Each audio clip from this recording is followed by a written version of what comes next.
क्या विराट कल मेलबर्न में हुए टेस्ट की जिम्मेदारी लेंगे?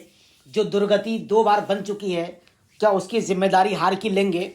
एक बार जैसे तैसे बरसात ने मैच को ड्रॉ करा दिया, क्या उसकी जिम्मेदारी लेने में ये सक्षम है? जो अब टेस्ट सिडनी का होना है, क्या उससे बाहर होने की तैयारी कर रहे हैं या नहीं? ये सवालों का जवाब कैसे मिलेगा, कौन देगा? रवि शास्त्री ने स्पष्ट तौर पर कहा है कि रोहित की बल्लेबाजी तकनीकी समस्या है और उनको अपने भविष्य पर आकलन करने की ज़रूरत है। वो कब अपना आकलन करेंगे?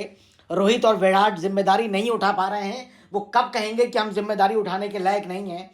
34 रन के अंदर 7 विकेट खोकर भारत ने मैच गंवा दिया। 30 मार खां लोगों से भरी टीम धराशायी हो गई। ऑस्ट्रेलिया ने चौथा टेस्ट 184 रन से ऐसा जीता कि पूरे भारत के अंदर खलबली मच गई। भारतीय टीम 3 साल पहले रचे गए गाबा टेस्ट के इतिहास को मेलबर्न में नहीं दोहरा पाई। जीत तो दूर की बात, भारतीय टीम बॉक्सिंग डे टेस्ट के अंतिम दिन ड्रा के लिए भी संघर्ष करती नजर नहीं दिखी। ऑस्ट्रेलिया के हाथे 184 रन से चौथा टेस्ट गंवा बैठी। इस हार के बाद सीरीज में 1-2 से पिछड़ी भारतीय टीम की लगातार इस बात पर चर्चा है, क्या रोहित और विराट चूक गए हैं? अच्छे खिलाड़ी क्यों नहीं खेल पा रहे हैं? पुछल्ले बल्लेबाज क्यों खेल रहे हैं? लगातार यशस्वी जायसवाल के कंधों पे इतनी बड़ी जिम्मेदारी कैसे दी जा सकती है? आपको पता है, सबसे ज़्यादा दुर्गति अगर किसी की हुई है तो रोहित और विराट की हुई है। इनके स्कोर के बारे में अगर आप देखेंगे तो आप आश्चर्यचकित रह जाएंगे। विराट कोहली के बारे में आप देखिए कि उन्होंने जो स्कोर किया है वो 5 रन एक बार किया है, उसके बाद 36 का स्कोर किया, उसके अगले मैच में 3 का स्कोर किया, उसकी अगली पारी में 11 का स्कोर किया, फिर उन्होंने 7 का स्कोर किया, एक बार उन्होंने 100 रन किए, एक बार उन्होंने 5 रन किए और एक बार उन्होंने 1 रन किया। अब दूसरी पारी में उनकी क्या स्थिति रही? एक बार 4, एक बार 17, एक बार 1, एक बार 7, एक बार 0, फिर 0, 29, 47, 17 और 6। यानी विराट ने 8 पारियों की प्रथम जो पारी थी, फर्स्ट पारी में 8 पारियों में 168 रन का स्कोर किया 20 के एवरेज से। हिंदुस्तान के और दुनिया के महान खिलाड़ी ने 2 इंपॉर्टेंट सीरीज के अंदर 20 के एवरेज से स्कोर किया। उसके बाद दूसरी पारी में 9 पारियों में 181 रन किए उन्होंने 20 का एवरेज से। एक मैच में उन्होंने 100 रन कर दिए थे, इसलिए उनका स्कोर यहाँ थोड़ा ठीक हो जाता है, वरना 20 की औसत से उन्होंने स्कोर किया। विराट कोहली ने लाजवाब स्कोर की परफॉर्मेंस उनकी थी, जो आपके सामने मौजूद है। इसके बाद रोहित की बात आती है। रोहित ने भी पहली और दूसरी पारी में किस तरह की परफॉर्म किया है वो भी आप देख सकते हैं। आप देखेंगे कि रोहित ने पहली पारी में पहली बार 9 रन का स्कोर किया, उसके बाद उन्होंने 3 रन मारे, उसके बाद उन्होंने 10 रन किए, उसके बाद 6 रन किए, फिर उन्होंने 3 रन किए, फिर उन्होंने 11 रन किए, उसके बाद 18 रन किए। यानी अगर एवरेज मानेंगे तो पहली पारी में 2 सीरीज में उन्होंने 62 रन किए, 7 के एवरेज, 7 पारियों में 62 रन किए। अगर उनके एवरेज की बात करें तो प्रथम पारी में इस महान खिलाड़ी ने 2 सीरीज में 9 की औसत से स्कोर किया है, जो पुछल्ले बल्लेबाजों ने भी उनसे अच्छा स्कोर किया है। सिराज भी उनसे आगे शायद निकल गए। अगर उनकी दूसरी पारी की बात करें तो उन्होंने कुल 104 रन का स्कोर किया।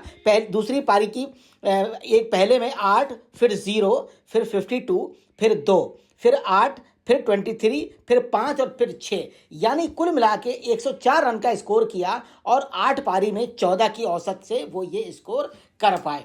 अब हम इनकी अगर समीक्षा करें तो कैसे हम माने कि ये लोग अच्छी परफॉर्म कर सकते हैं? बड़े महान खिलाड़ी का मतलब होता है कम से कम विपरीत परिस्थितियों में, खराब परिस्थितियों में भी ये लोग कम से कम 50 से 60 का औसत करें। जिस तरह यशस्वी जायसवाल कर रहे हैं, जिस तरह केएल राहुल कर रहे हैं, जिस तरह शुभमन गिल भी नहीं चले, उन्होंने भी अच्छा स्कोर नहीं किया। रेड्डी का हम यहाँ नाम ले सकते हैं। तो कैसे समझा जाए कि लोग अच्छा खेल रहे हैं और हम इनसे क्या उम्मीद रख सकते हैं? अब सवाल यहाँ ऋषभ पंत का भी है। ऋषभ पंत जब खेलने जा रहे थे ऑस्ट्रेलिया, न्यूजीलैंड की सीरीज चल रही थी, तो ऑस्ट्रेलिया के धुरंधर से धुरंधर बैट्समैन, बॉलर सभी ऋषभ की प्रशंसा से बाज नहीं आ रहे थे और लगातार प्रशंसा कर रहे थे। उनका मानना था कि पंत जो है बहुत ही इफेक्टिव ऑस्ट्रेलिया के अंदर साबित होंगे, मगर पंत की परफॉर्मेंस बहुत ज़्यादा खराब रही।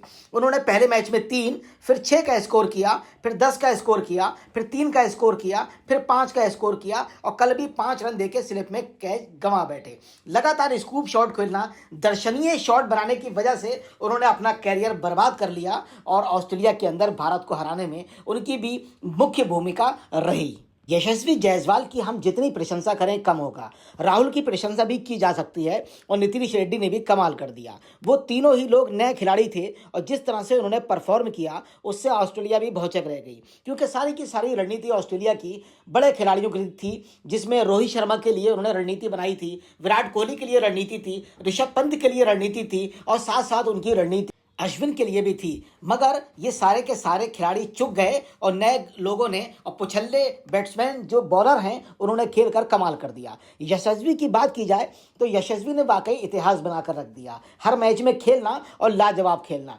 अगर उन्हें कल गलत आउट नहीं दिया गया होता तो मुझे यकीनी तौर पे लगता है कि भारत की स्थिति कुछ ना कुछ मजबूत जरूर होती। उनको गलत तरीके से आउट दिया गया और गवास्कर ने लेकर इसको मोर्चा भी खोल दिया, क्योंकि उन्हें इस बात का बहुत कष्ट है कि जिस तरह से ऋषभ पंत ने खराब शॉट खेला और यशस्वी जिस तरह से गलत आउट दिए गए तो उनकी तीखी प्रतिक्रिया देखने को मिली। क्योंकि उनके नाम से ये ट्रॉफी हो रही है, वो वहाँ एज ए कमेंटेटर मौजूद थे, उन्होंने हर बात पर टिप्पणी भी की और साथ में कष्ट का इजहार भी किया। जिसने अच्छा खेल दिखाया उसकी प्रशंसा की, यशस्वी की उन्होंने बहुत ज़्यादा प्रशंसा भी की। अब सवाल इस बात का है कि 5वें टेस्ट में क्या होगा। सिडनी के अंदर अगर भारत जीत जाता है तो थोड़ी स्थिति WT में सही हो सकती है, मगर हारने की संभावनाओं के बीच ऐसा लगता है कि बिल्कुल दुर्गति बन जाएगी, क्योंकि 2-1 से पहले ही ऑस्ट्रेलिया आगे हो चुका है। अगर सिडनी टेस्ट जीत जाता है तो 3-1 से आगे हो जाएगा। यही भविष्यवाणी रिकी पॉन्टिंग के द्वारा की गई थी। इस बात पे संज्ञान लेना जरूरी है। जय हिंद, जय Bharat, thank you very much.